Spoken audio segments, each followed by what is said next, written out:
بسم اللہ الرحمن الرحیم رب اشرح لی صدری ویسر لی امری واحلل عقدۃ من لسانی یفقہوا قولی رضیت باللہ ربا وبالاسلام دینا وبمحمد صلی اللہ علیہ وسلم نبیا ورسولا۔ اللہ اکبر اللہ اکبر اللہ اکبر، لبیک لبیک لبیک یا رسول اللہ صلی اللہ علیہ وسلم۔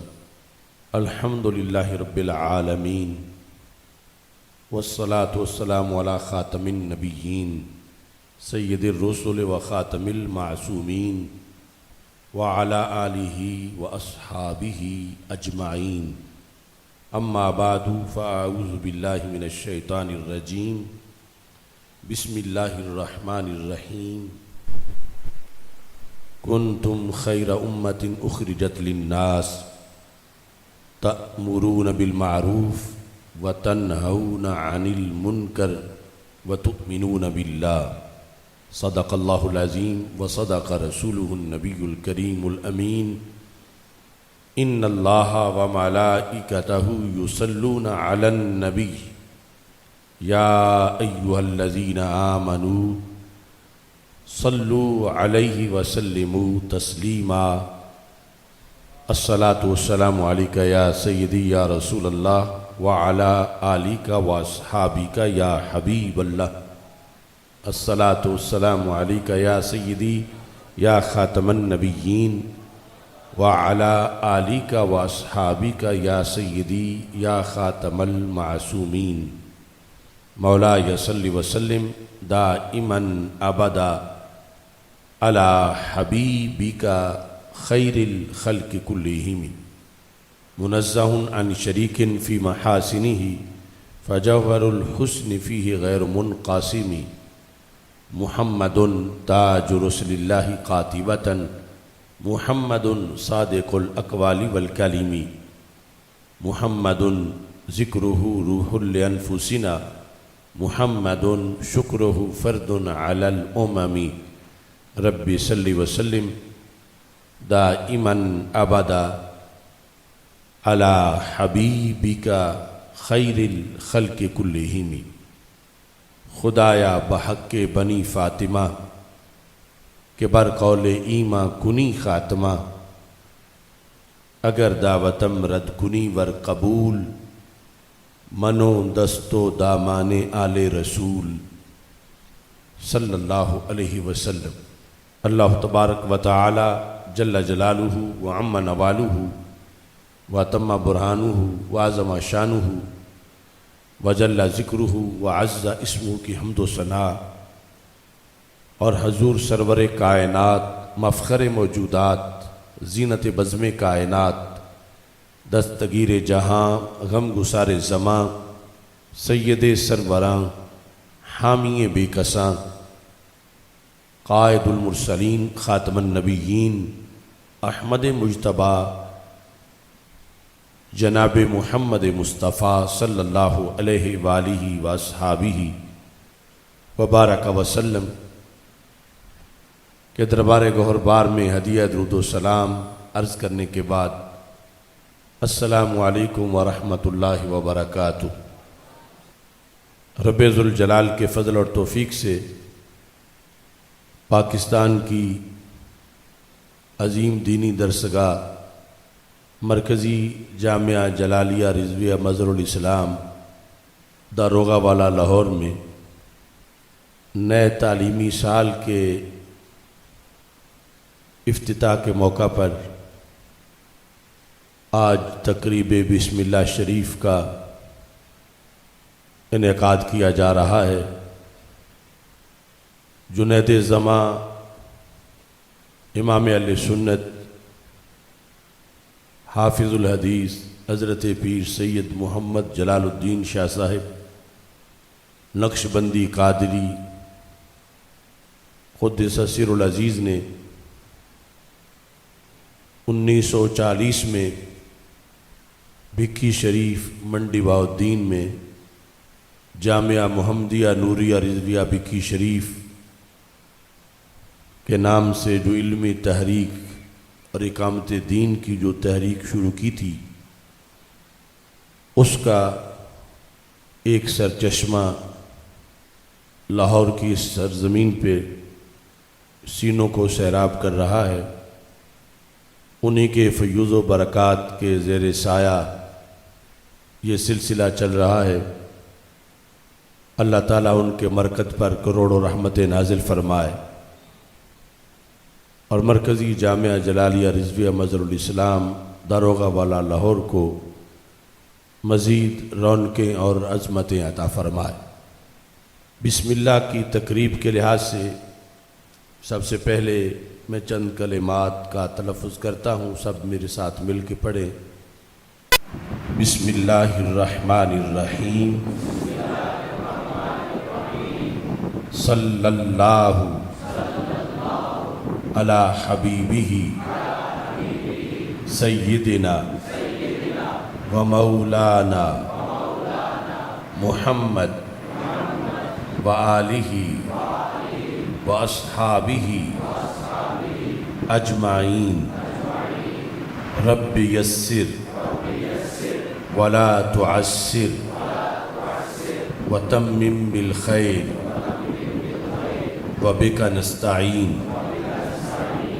رب یسر ولا تعسر وتمم بالخیر وبہ نستعین۔ رب یسر ولا تعسر وتمم بالخیر وبک نستعین۔ رب اشرح لی صدری ویسر لی امری واحلل عقدۃ من لسانی یفقہوا قولی۔ رب یسر ولا تعسر وتمم بالخیر وبک نستعین۔ بسم اللہ افتتحت وعلی اللہ توکلت۔ بسم اللہ افتتحت وعلی اللہ توکلت۔ بسم اللہ افتتحت وعلی اللہ توکلت۔ یا اللہ یا اللہ شفع فینا رسول اللہ۔ یا اللہ یا اللہ شفع فینا رسول اللہ۔ یا اللہ یا اللہ شفع فینا رسول اللہ۔ یا رحمن یا اللہ یا رحیم یا اللہ یا کریم یا اللہ یا حلیم یا اللہ یا ستار یا اللہ یا غفار یا اللہ یا اللہ یا اللہ شفع فینا رسول اللہ۔ صلی اللہ علی حبیبہ سیدنا و مولانا محمد و آلہ و اصحابہ اجمعین۔ رب ذوالجلال کے فضل اور توفیق سے اس دارالعلوم میں حفظ قرآن، تجوید و قرات اور اس کے ساتھ خصوصی طور پر درس نظامی کی کلاسز کے اسباق کا افتتاح ہو رہا ہے۔ حضرت مولانا مفتی محمد حذیفہ جلالی صاحبزادہ مرتضیٰ علی ہاشمی صاحب، مولانا ظہیر الحسن جلالی صاحب درس نظامی کے شعبہ میں یہاں پر تدریس کی خدمات سر انجام دے رہے ہیں۔ اللہ اس مرکز کو مزید عروج عطا فرمائے۔ آج ہم اس تقریب کے ساتھ ساتھ فقیہ اسلام قاضی القضات فی الہند حضور تاج الشریعہ حضرت قبلہ مفتی محمد اختر رضا خان صاحب قادری قدس سر العزیز کہ 5ویں سالانہ عرس مقدس کا بھی انعقاد کر رہے ہیں۔ رب ذوالجلال آپ کے درجات کو مزید بلند کرے اور خالق کائنات جل جلالہ آپ کے مرکز پر نور پر کروڑوں رحمت نازل فرمائے۔ مجدد دین و ملت امام اہل سنت اعلی حضرت امام احمد رضا خان فاضل بریلوی قدس سر العزیز کی علمی وراثت اور آپ کے فیوز و برکات کو دنیا میں عام کرنے کے لیے بڑی استقامت کے ساتھ حضور تاج الشریعہ قدس سر العزیز نے کردار ادا کیا۔ آپ کے قلم سے امت کے لیے جو سوغات تیار ہوئی اور جو کتب آپ نے تصنیف کی، یقیناً آنے والی نسلوں کے لیے وہ مینارہ نور ہیں۔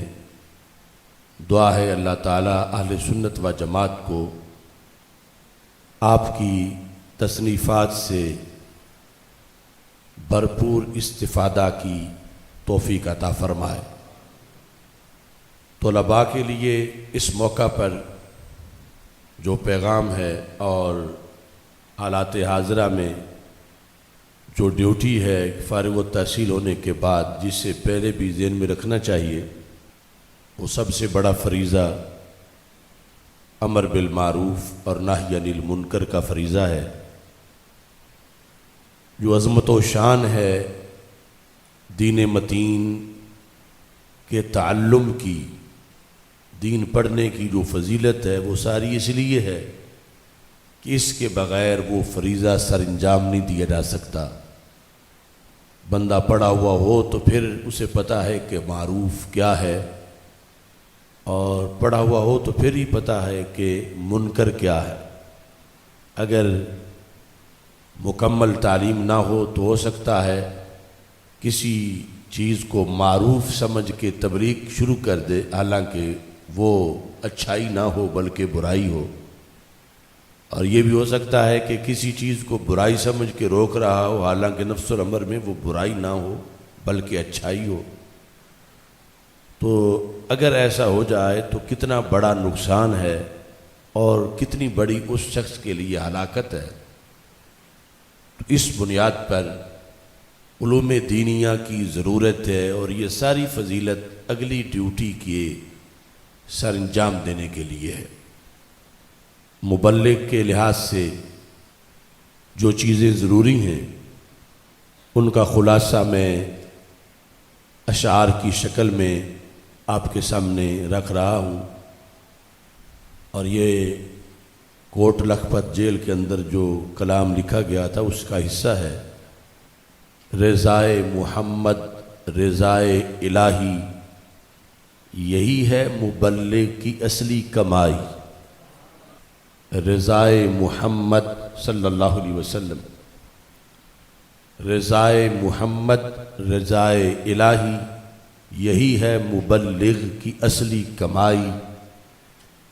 عبادت ریاضت میں مشغول رہنا، کتاب شریعت کی کرنا پڑھائی، بھلائی کے رستے پہ خود تیز چلنا، بروں کی بھی کرنا ادھر رہنمائی، رہے اس پہ غالب خشیت خدا کی، چلن میں یہ آئے نظر مصطفی، طبیعت میں پیکر ہو یہ عاجزی کا، حمیت میں لیکن ہو یہ کربلائی، تکبر سے خالی تصنع سے خالص، تصوف سے رکھتا ہو یہ آشنائی، نہیں دوڑتا مال و زر کی ہوس میں، نہ منصب کا لالچ نہ ایوان شاہی، یہ اسلاف کی چاندنی کا عامی ہو، نہ اغیار کی جا کرے یہ گدائی، نہ چسکے کا خوگر نہ کھانے کا دھنی، نہ پل پل پلاؤ نہ نت نت کڑائی، یہ اپنی ڈیوٹی میں ہر دم مگن ہو، فرائض سنن میں کرے نہ کوتاہی، یہ خاموش بیٹھے تو کردار بولے، یہ محو سخن ہو تو کر دے دھلائی، یہ ملت کے احوال سے باخبر ہو، یہ ہر آدمی کی کرے خیر خواہی، خدایا یہ اوصاف مجھ کو بھی دے دے، وہ آصف میں بھی ان کی جلوہ نمائی۔ تو یہ ویسے تو ہر شعر بہت وضاحت کا طلبگار ہے اور پھر اس پر عمل بہت مشکل ہے، لیکن یہ ایک پیغام ہے جو آپ بار بار سنتے رہیں، سمجھیں اور اپنی تعلیمی زندگی میں اور اپنے مستقبل میں اس کو ہمیشہ پیش نظر رکھیں۔ امر بالمعروف اور نہی عن المنکر کے لحاظ سے عقائد کا جو امر بالمعروف اور عقائد کا جو نہی عن المنکر ہے، یہ پھر فرائض میں مزید بڑا فرض ہے۔ ایک تو اعمال کے لحاظ سے امر بالمعروف اور نہی عن المنکر ہے، ایک اخلاق کے لحاظ سے امر بالمعروف اور نہی عن المنکر ہے، ایک معاملات کے لحاظ سے امر بالمعروف اور نہی عن المنکر ہے، لیکن ان سب پر مقدم عقائد کے لحاظ سے امر بالمعروف اور نہی عن المنکر ہے کہ جتنے عقائد ہیں اہم فالاہم ان کی تبلیغ کی جائے، اور جب نظر آ رہا ہو کہ بد اعتقادی پھیل رہی ہے تو پھر اس کو روکنا باقی سارے گناہوں پر سب سے مقدم ہے، وہ بد اعتقادی کفر و شرک کے لحاظ سے ہو یا اس کے ساتھ دیگر جو بد اعتقادی کے مختلف روپ ہیں، اور ساتھ ہی پھر جو اعمال کے لحاظ سے برے ہیں اعمال یا معاملات یا اخلاق، خود رکنا اور اوروں کو روکنا یہ مبلغ کے لیے اور عالم دین کے لیے نہایت اہم ہے۔ حق نے کر دیں دوری دوری خدمتیں تیرے سپرد، خود تڑپنا ہی نہیں اوروں کو تڑپانا بھی ہے، خود سراپا نور بن جانے سے کب بنتا ہے کام، تجھ کو اس ظلمت کدے میں نور پھیلانا بھی ہے۔ پڑھنا اتنا مشکل نہیں جتنا پڑھ کے اسے نبھانا مشکل ہے۔ جب تمہیں اطلاع مل جائے کہ پڑوس میں چوری ہو رہی ہے تو طاقت کے باوجود نہ پہنچنا اور حفاظت نہ کرنا یہ درست نہیں، اور جب دین کے محل میں چوری ہو رہی ہو اور پتہ بھی چل جائے اور پھر بھی کوئی آنکھیں بند کر لے تو پھر عام لوگوں سے وہ زیادہ مجرم ہے۔ تو عوام کو پتہ نہیں کہاں کہاں چوری ہو رہی ہے اور علماء کو پتہ ہے کہاں کہاں چوری ہو رہی ہے۔ اب اگر یہ حالات سے کمپرومائز کر کے چپ کر کے بیٹھے رہیں کہ جو کچھ ہوتا ہے ہوتا پھرے، ہمیں اس میں کیا ہے، تو پھر عالم ہونے کے لحاظ سے جو ڈیوٹی تھی وہ پوری نہ ہوئی اور علم کا تقاضا پورا نہ ہوا، اور جس مقصد کے لیے پڑھانے والوں نے پڑھایا تھا، والدین نے اور اساتذہ نے، وہ مقصد پورا نہ ہوا اور اللہ کے ہاں کل اس کا جواب بڑا مشکل ہوگا۔ تو اس بنیاد پر تعلیم کے ساتھ ساتھ جو اقامت دین کا جذبہ ہے اور امر بالمعروف اور نہی عن المنکر کے رستے کی جو قربانیاں ہیں اور اس سلسلہ میں جو استقامت کی ضرورت ہے، یعنی عالم کو وہ ساری چیزیں پیش نظر رکھنی چاہیے، ورنہ کل یہ علم اس کے لیے وبال جان بن جائے گا۔ یعنی ان پڑھ رہتا تو اتنی گرفت نہ ہوتی جتنی اس پر گرفت ہوئی کہ پڑھا ہوا تھا۔ بلا تشبیہ جیسے کسی کو پتہ ہی نہیں چلا اور چوری ہو گئی تو اب اسے پتہ ہی نہیں تھا وہ کیا کرتا، لیکن جب آپ نے کسی کو پیغام دے دیا، اسے پتہ چل گیا، پھر آپ کہیں گے کہ آپ کو تو پتہ بھی تھا اور آپ نے پھر بھی ایسا نہیں کیا۔ تو یہ علم دین اطلاع ہے، اور اس اطلاع کے بعد انسان کی ڈیوٹی بڑھ جاتی ہے۔ تو بڑی مشکل سے آپ یہ اطلاع حاصل کر رہے ہیں، اس کے لیے ایک بہت وقت آپ لگا رہے ہیں، بڑی محنت کر رہے ہیں، اور اطلاع مل جانے کے بعد پھر جب آپ اطلاع کے مطابق آگے اٹھیں گے نہیں، عمل نہیں کریں گے، اٹھیں گے اس لیے نہیں کہ مشکل کام ہے، آگے سے گولی لگ سکتی ہے، آگے سے ڈنڈا لگ سکتا ہے، چوری ہوتی ہے ملت کی تو ہوتی رہے، تو پھر یہ دنیا کی گولی اور ڈنڈا یہ آسان سی سزا ہے، لیکن آخرت کا جو آزمائش اور گرفت ہے وہ بہت سخت ہے۔ اس بنیاد پر یہ اپنے ذہن میں رکھنا چاہیے کہ جس رستے پہ آپ چل پڑے ہیں، اللہ نے آپ کو توفیق دی ہے، اللہ نے آپ کو چن لیا ہے، وہ رستہ وراثت ہے رسول اکرم صلی اللہ علیہ وسلم کی طرف سے، لیکن اس میں سختیاں بھی ہیں، اور اس کے لیے اپنے آپ کو ذہنی طور پر تیار رکھنا بڑا ضروری ہے، تاکہ جو پڑھا ہے اس کے مطابق عمل کرنا یہ بھی ساتھ ساتھ ہی سیکھا جائے، اور امر بالمعروف اور نہی عن المنکر کے تقاضے ساتھ ساتھ سیکھے جائیں، اور یہ ایسا نہیں کہ نبھایا نہ جا سکے۔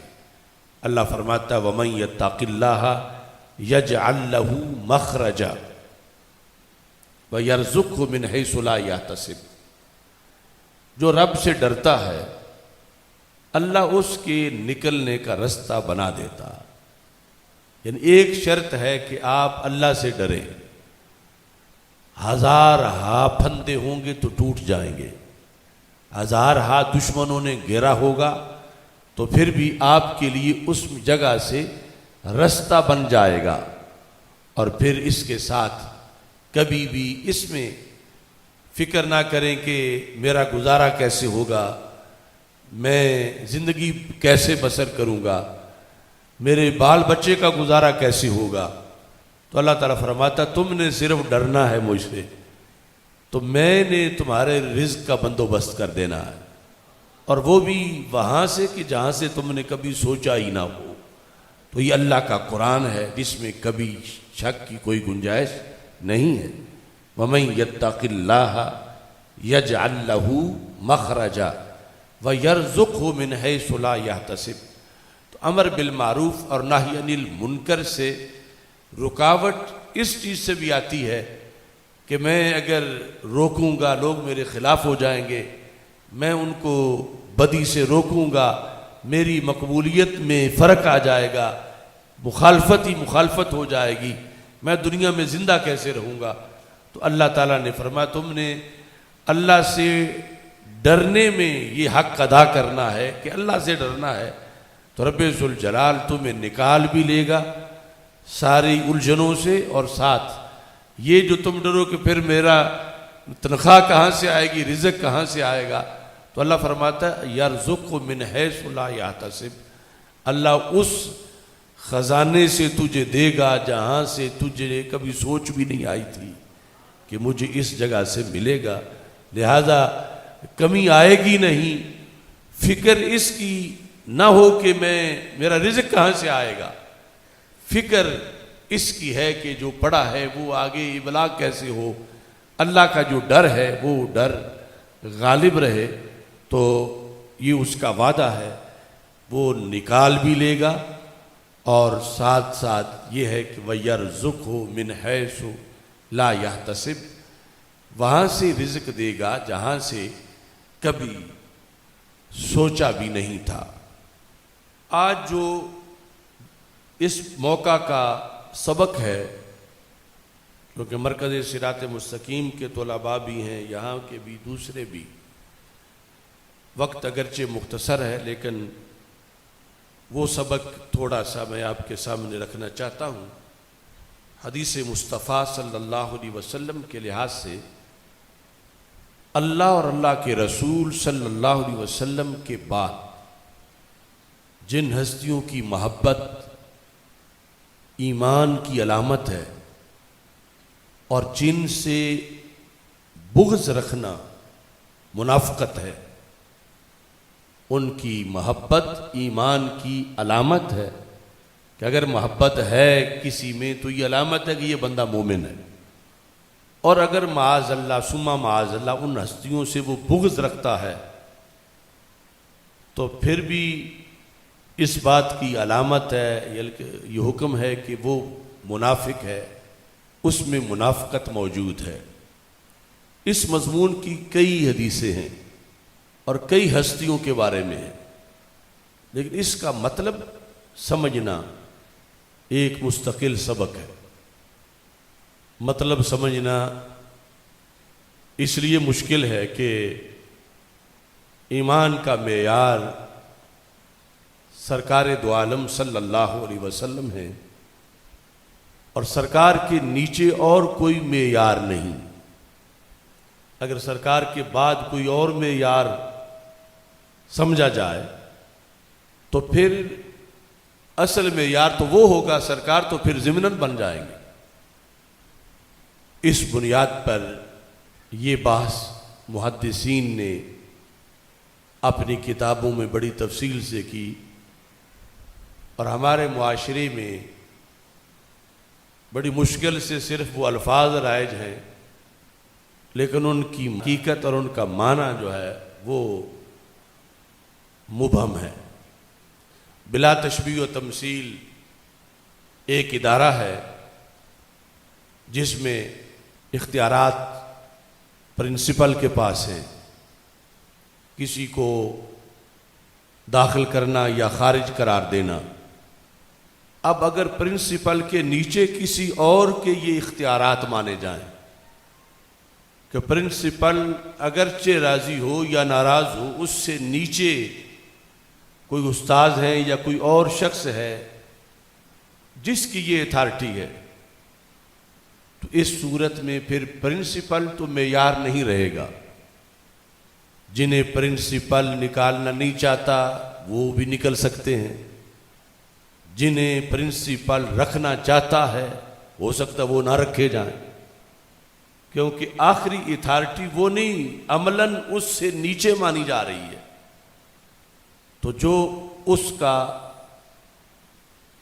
اختیار تھا یا اس کا درجہ تھا یا اس کا سٹیٹس تھا، اس کا تقاضا پورا نہیں ہو رہا، تو اگر رسول اکرم صلی اللہ علیہ وسلم کے بعد نیچے کسی ہستی کو سرکار والے معیار پہ رکھ لیا جائے تو مطلب یہ ہوگا کہ سرکار کی رضا یا ناراضگی کا تو کوئی دخل نہیں، نیچے ایک اور معیار ہے، وہ جسے چاہیں امت میں شامل کر لیں، وہ جسے چاہیں امت سے خارج کر دیں، یا وہ جس سے چاہیں اسے متقی قرار دے دیا جائے اور جسے چاہیں اسے غیر متقی قرار دے دیا جائے۔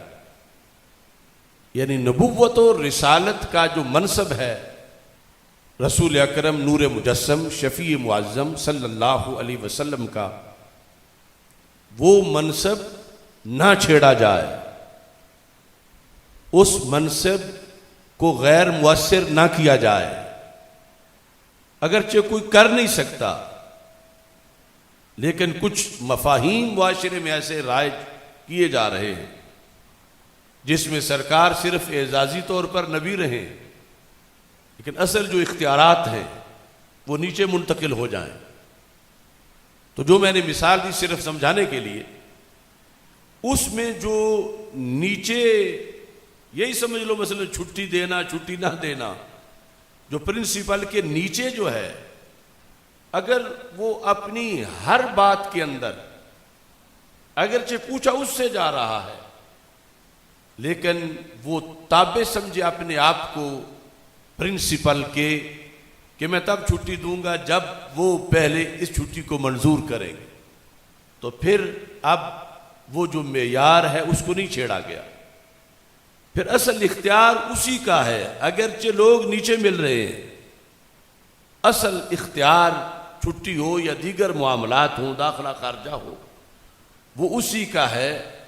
اسی کی مرضی چل رہی ہے کہ نچلا جو طبقہ ہے وہ اس منصب پہ مانا ہی تب جائے گا ایک بہتر نظام میں جب وہ اپنا ہر کام پہلے اپنے اس پرنسپل سے اس کی منظوری لے گا. اب جو ہے وہ کوئی خلاف ورزی لازم نہیں آئے گی، لیکن نچلا جو ہے وہ کبھی بھی اس اطاعت سے بے نیاز نہیں ہے. اور یہ جو نچلے ٹیچر کے لحاظ سے پرنسپل کی اطاعت ہے یا اداروں میں، اس سے کروڑ ہا درجہ رسول اکرم صلی اللہ علیہ وسلم کی اطاعت بڑی ہے. سرکار کے بعد امت کی ہر ہستی کے لیے، وہ ہستی کوئی بھی ہو، کہ صحابہ کرام رضی اللہ تعالیٰ عنہم میں سے، اہل بیت اطہار رضی اللہ تعالیٰ عنہم میں سے، سلاسل اربع کے اولیاء میں سے. تو اس بنیاد پر جب اس میں اوپر یہ ماننے والے وہ ہستیاں خود تو یہ سوچ بھی نہیں سکتی کہ خلاف ورزی کریں، لیکن ماننے والے جب ان کے لحاظ سے اس نظریے پر رہیں گے کہ ان کی اطاعت یا ان کا اختیار ہے ہی تب جب اس میں اختیار رسول علیہ السلام کی جلوہ گری ہے اور نبی اکرم صلی اللہ علیہ وسلم کا جو سٹیٹس اور جو پاور ہے اس کی نیابت ہے، تو پھر یہ اختیار ہے. اور اگر وہ نہیں تو پھر جداگانہ طور پر ان کی یہ حیثیت نہیں. ان کی حیثیت کے اندر پہلے وہ حیثیت ماننی پڑے گی، اور اس حیثیت کے بعد پھر انہیں بھی حیثیت ملی ہے اس کی وجہ سے. اگر یوں عقیدہ ہو تو پھر اہل سنت کا عقیدہ ہوتا ہے، اور اگر اس سے ہٹ کر صحابہ کے بارے میں کوئی کر لے تو وہ ناسبیت اور خارجیت ہوتی ہے، اور اہل بیت اطہار رضی اللہ تعالیٰ عنہ کے بارے میں کوئی کر لے تو وہ رافضیت اور تفضیلیت ہوتی ہے. اب یہ صرف ایک خاکہ میں نے آپ کے سامنے رکھا، چونکہ پورا مقالہ وہ 2-3 گھنٹوں کا ہے.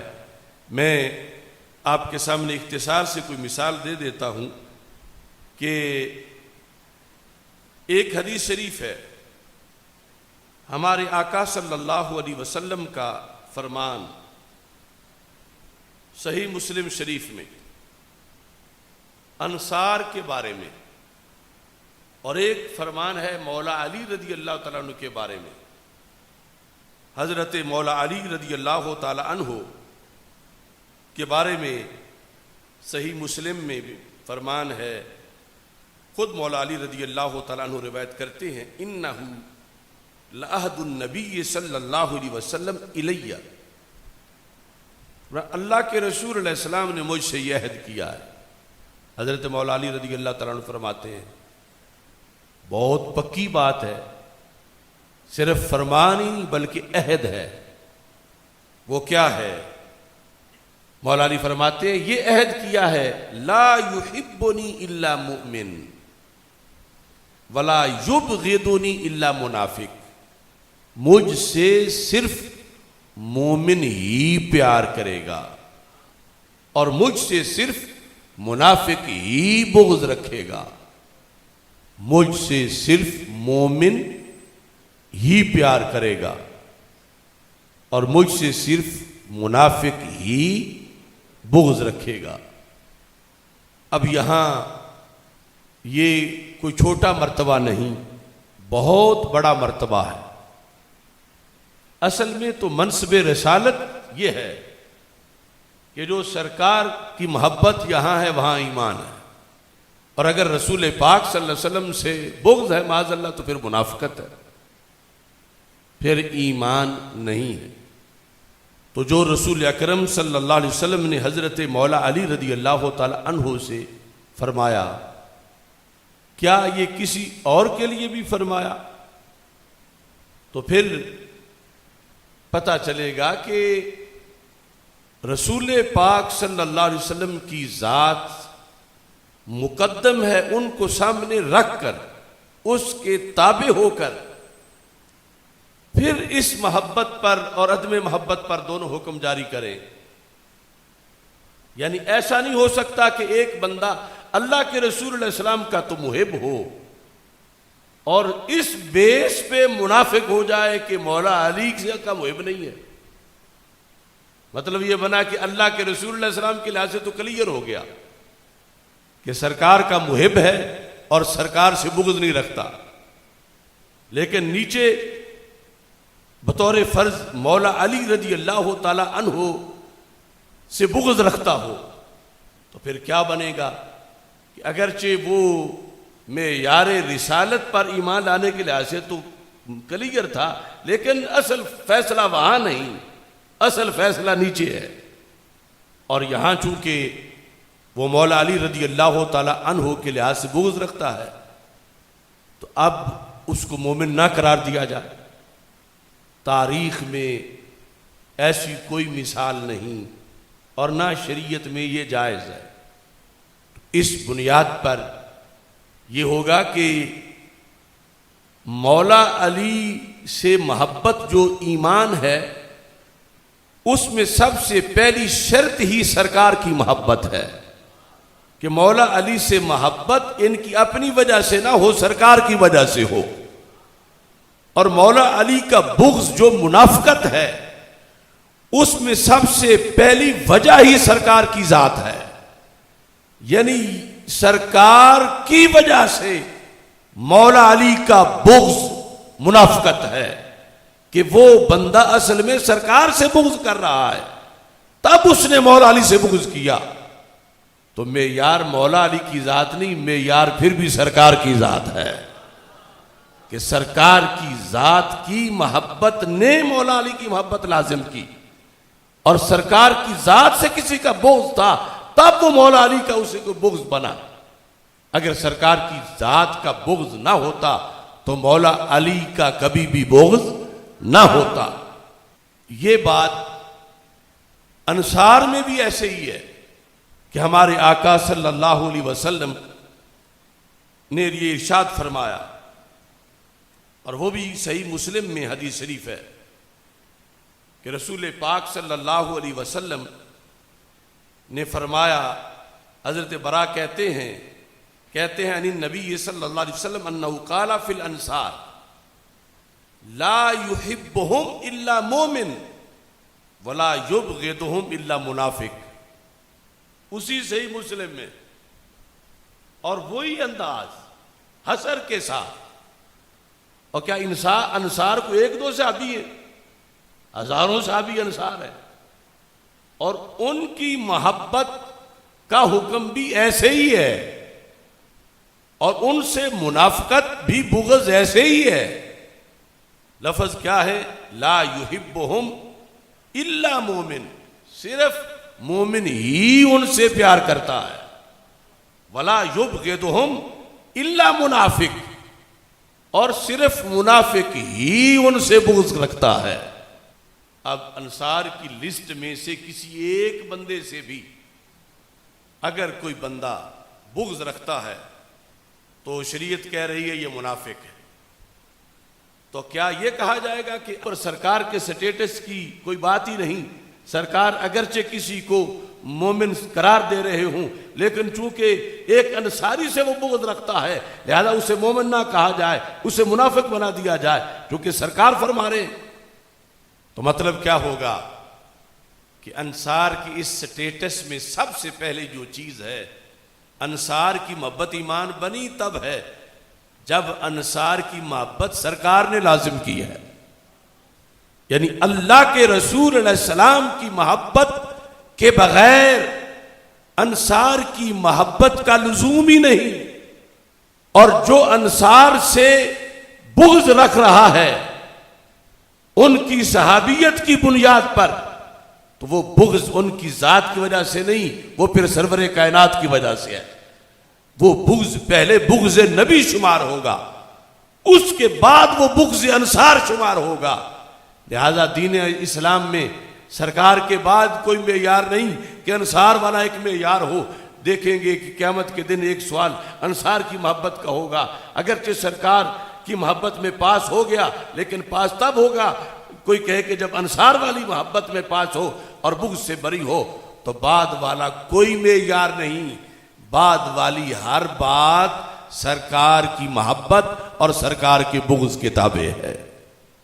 صرف ایک بات کو آج معاشرے میں بیان کیا جا رہا، صرف ایک چیز کو مخالف فرقے نے بیان کیا تو ہمارے لوگوں نے بھی اسی کو ہی صرف بیان کیا، الا ماشاء اللہ. جبکہ اس بات کے لحاظ سے وہ وصف ہر صحابی میں موجود ہے. یہ ہو سکتا ہے کسی میں کم ہو، کسی میں زیادہ ہو، لیکن وہ وصف ہر صحابی میں ہے. ہر صحابی کی محبت ایمان کی علامت ہے، ہر صحابی کا بغض منافقت کی علامت ہے. ہر صحابی کے ذریعے سے منافق پہچانے جاتے تھے. صرف مولا علی رضی اللہ تعالی عنہ ان کے ذریعے سے یہ اس بات تو جائز ہے کہ ان کا نام لینے سے منافق پہچانے جاتے تھے، مگر باقی کی نفی جائز نہیں. یہ ایسا وصف ہے جو ہر صحابی میں تھا. اللہ کے رسول علیہ السلام کے ہر صحابی کے اندر یہ وصف تھا کہ ان المنافقین انما كانوا يعرفون ببغض علی، جیسے بغض علی سے منافقت کی پہچان ہوتی تھی. کچھ وہ ہستیاں تھیں کہ جن کے بغض سے اس سے بھی زیادہ پہچان ہوتی تھی منافقت کی، اور مطلقاً پہچان تو ہر صحابی کے لحاظ سے تھی. ابن رجب حنبلی نے فتح الباری شرح صحیح بخاری کی جلد نمبر 1 میں یہ لکھا، کہتے ہیں وَمَنْ كَانَ لَهُ مَزِيَّةٌ فِي الدِّينِ لِصُحْبَةِ النَّبِيِّ، جس کو دین میں خصوصیت حاصل ہے اللہ کے رسول علیہ السلام کی صحابیت کی وجہ سے، اول قراباتی ہی سرکار کے ساتھ رشتہ داری کی وجہ سے، اور نصرت ہی رسول پاک صلی اللہ علیہ وسلم کی ڈائریکٹ مدد کرنے کے لحاظ سے، فَلَهُ مَزِيدُ خُصُوصِيَّةٍ فِي مَحَبَّتِهِ وَبُغْضِهِ، اس کو پھر محبت اور اس کے بغض کے لحاظ سے مزید ایک خصوصیت ملتی ہے کہ ان کی محبت ایمان کی علامت ہے اور ان کا بغض منافقت کی علامت ہے. ومن کان من اہل السوابق فی الاسلام، جو اسلام میں سبقت لے جانے والے ہیں، کل مہاجرین الاولین فہو اعظم حقا، ان کا انصار سے بھی بڑا حق ہے. یعنی یہ انصار تک محدود نہیں رہے گا کہ لا یحب الانصار الا مومن، جیسے ان کے لیے ضرورت پڑی، کوئی موقع تھا، انہیں ہلکا سمجھا جا رہا تھا تو سرکار نے یہ لفظ ان کے لیے بول دیے. لیکن اس کا یہ مطلب نہیں کہ انصار کو یہ مقام حاصل نہیں، ان کا درجہ بھی ان سے پہلے یہ ہے کہ لا یحب المہاجرین الا مومن ولا یبغضهم الا منافق. ان کو بھی یہ درجہ ان سے پہلے حاصل ہے، کیونکہ جس بیس پہ انہیں درجہ ملا وہ بیس ان میں پہلے پائی گئی ہے. اس لیے یہاں ابن رجب نے لکھا قد روی ان المنافقین انما كانوا يعرفون ببغض علی رضی اللہ تعالیٰ عنہ. یہ روایت کیا گیا ہے کہ بغض علی رضی اللہ تعالیٰ عنہ سے منافقت کی پہچان ہوتی تھی. کہتے ہیں یہ برحق ہے. ومن هو افضل من علی، جو مولا علی رضی اللہ تعالیٰ عنہ سے بھی افضل ہے کہ ابی بکر و عمر فہو اولا بذالک، فرمایا جن کا درجہ ان سے بڑا ہے ان کا بغض منافقت کی بڑی پہچان ہے، ان کا بغض منافقت کی بڑی پہچان ہے۔ اب روافض نے تو رائج کیا، لیکن اہل سنت نے بھی وہی چیز رائج کر دی، اور آج اسٹیج سیکٹری ہوں یا نعت خان ہوں یا کچھ ان پڑھ خطیب ہوں، وہ ان کے بیانیوں کو تقویت دے رہے ہیں، روافض کے بیانیے کو، حالانکہ مولا علی سے پہلے اور بڑے نمبر پر اور بڑے درجے میں جن سے بغض منافقت کی پہچان ہے اس ہستی کا نام صدیق اکبر رضی اللہ تعالیٰ عنہ اور اس ہستی کا نام فاروق اعظم رضی اللہ تعالیٰ عنہ۔ تو یہ یعنی اس طرح نظریات مسخ ہو رہے ہیں، اور پھر آگے یعنی جو معمولی سا کہتے ہیں چیچی کا کہاں بنانا، کچھ بھی ذکر تھا اسے آگے بنا دیا گیا، اور اس طرح کر کے پھر رفض جو ہے وہ پھیلایا جا رہا ہے۔ یہ اس بات کی ایک جھلک ہے، باقی تفصیلاً انشاءاللہ پھر اس کو کبھی بیان کیا جائے گا۔ اور یہ بھی ایک اصول ہے جو آج یہ مرزا جہنمی وغیرہ لوگوں کو معلوم نہیں۔ ایک ہے صحابہ کی عقیدت اور ایمان صحابہ سے بعد والوں کے لیے، ایک ہے صحابہ کی عقیدت اور ایمان خود صحابہ میں آپس۔ تو صحابہ میں آپس کے اندر بغض کی دو قسمیں ہیں کہ وہ بغض شرف صحبت کی وجہ سے ہے یا بغض اپنے کسی ذاتی معاملہ کی وجہ سے ہے۔ شرف صحبت کی بنیاد پر کسی صحابی سے بغض ہے ہی کفر، جو صحابہ میں کبھی تھا ہی نہیں، لیکن جو بعد کے آپس کے معاملات میں ان میں لڑائیوں تک مسئلہ پہنچا تو وہ شرف صحبت کا بغض نہیں تھا۔ اس بنیاد پر ان میں سے کسی نے کسی کی تکفیر نہیں کی اور کسی نے کسی کو منافق نہیں کہا، حالانکہ مولا علی کو پتا تھا کہ جو مجھ سے بغض رکھے وہ منافق ہے، لیکن یہ جنگ کرنے والے سارے لوگ ان میں سے ایک پر بھی منافق کا فتویٰ ان کا نہیں تھا کہ وہ یہ جانتے تھے کہ وہ منافقت وہ بغض کی دوسری قسم ہے، شرف صحبت یا قرابت کی بنیاد پر، اور بعد والوں کے لیے صرف ایک قسم ہے، وہ ناجائز ہی ناجائز ہے، وہ منافقت ہی منافقت ہے کہ صحابہ کا بغض ہو یا اہل بیت کا بغض، ان ہستیوں کا، مولا علی رضی اللہ تعالیٰ عنہ کا۔ اب یہاں دو قسمیں نہیں کہ ایک بغض امر طاری کی بنیاد پر ہو جیسے محدثین نے لکھا، اور دوسرا بغض شرف صحبت کی بنیاد پر ہو۔ یہاں چونکہ بعد والوں پر دین پہنچا ہی صحابہ کے ذریعے سے ہے، خود صحابہ کے پاس سرکار کے ذریعے سے پہنچا ہر ایک کو، وہاں دو قسمیں چلتی ہیں، اور بعد والے جو ہیں ان کے لیے صرف ایک ہی قسم ہے کہ کسی لحاظ سے بھی ان کا بغض جائز نہیں، خواہ وہ صحابہ ہوں، خواہ وہ اہل بیت اطہار رضی اللہ تعالی عنہم ہوں۔ تو اس بنیاد پر یہ بہت سی تفصیلات ہیں اس مضمون کے اندر جو رسول اکرم صلی اللہ علیہ وسلم نے فرمایا، فمن احبہم فبحبی احبہم فمن ابغضہم فببغضی ابغضہم، کہ جس نے صحابہ سے محبت کی اس نے مجھ سے محبت کی، جس نے صحابہ سے بغض رکھا اس نے مجھ سے بغض رکھا۔ اور یہی اولین اہل بیت اطہار رضی اللہ تعالی عنہم کے بارے میں ارشاد فرمایا۔ تو یہاں یہ ہے کہ سب سے پہلے نسبت رسول علیہ السلام کو پیش نظر رکھا جائے گا، اور اس نسبت کی بنیاد پر محبت اور بغض کا فیصلہ کیا جائے گا اور اس پر حکم لگایا جائے گا۔ یہ فرق رکھ کے اگر مسلک کو سمجھا جائے تو پھر انتشار اور افتراق ختم ہوتا ہے اور اہل سنت و جماعت کا عقیدہ میسر آتا ہے، ورنہ یا رافضیت بن جاتی ہے یا خارجیت اور ناسبیت بنتی ہے۔ یہ ایک طرح مصرع کے طور پر مختصر سا آپ کے سامنے میں نے ذکر کیا۔ اس کے حوالہ جات اور اس کی تفصیلات انشاءاللہ پھر کسی موقع پر ہوں گی۔ اللہ تعالی ہم سب کا حامی و ناصر ہو۔